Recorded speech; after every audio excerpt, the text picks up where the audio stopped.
Осенний ветер шумел в кроне старых лип под Москвой, поднимая сухую листву, которая кружила в воздухе, словно забытые воспоминания. У ворот богатого поместья бизнесмена Павла Белова остановилась старая машина. Из нее вышла медсестра Марина и ее 12-летняя дочь Лика, тихая, бледная девочка с ясными глазами.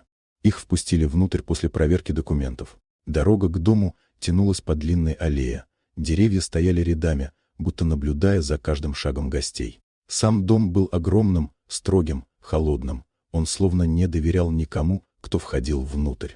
Павел Белов, московский миллиардер, почти 2 года скрывался от людей после того, как его 16-летний сын Артем потерял зрение в аварии на трассе. Никакие специалисты, ни российские, ни европейские, не смогли вернуть ему способность видеть. Марину с дочерью поселили в северном крыле. Комната, где жил Артем, напоминала палату. Запах лекарств, металлические звуки старого оборудования, полумрак. Артем сидел на кровати с открытыми, но пустыми глазами, будто смотрел сквозь мир. Он говорил холодно, отстраненно. Слишком много сиделок уходили, не выдержав его молчаливого отчуждения. Но Лика не боялась. Она просто села рядом и сказала, что пришла помочь. Ее спокойствие удивило юношу. Он привык, что к нему относятся либо с жалостью, либо с осторожностью.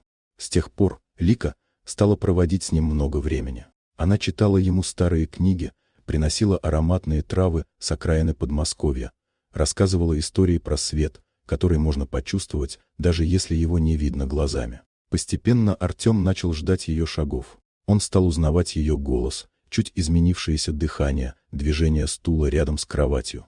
Однажды Лика пришла под дождем, держа в руках маленький кулон, семейную реликвию.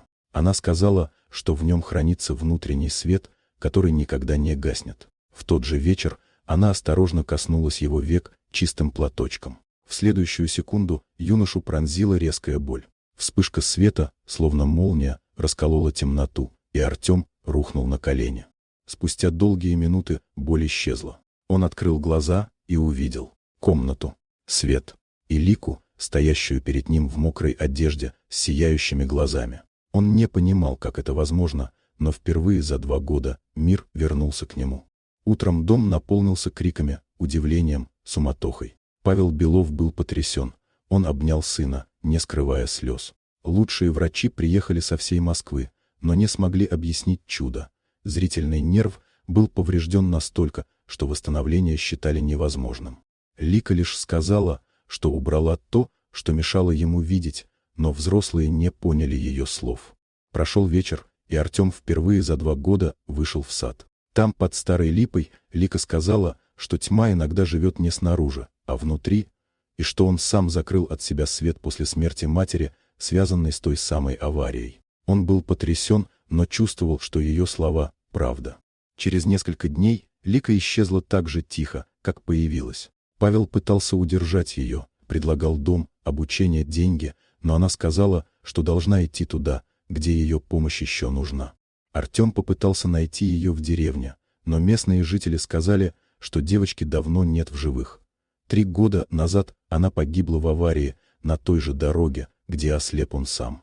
Этого не могло быть, но Артем понял, некоторые встречи происходят не по законам обычного мира. В руках у него остался кулон, знак того света, который она вернула. Дом, который долгие годы был мрачным, теперь жил иначе. Окна распахивали настежь, воздух наполнялся смехом, а сад по вечерам напоминал о том, что чудеса существуют и появляются ровно тогда, когда становятся нужнее всего. Артем знал одно – видеть можно не только глазами. И иногда незнакомая девочка способна вернуть человеку не просто зрение, а саму жизнь.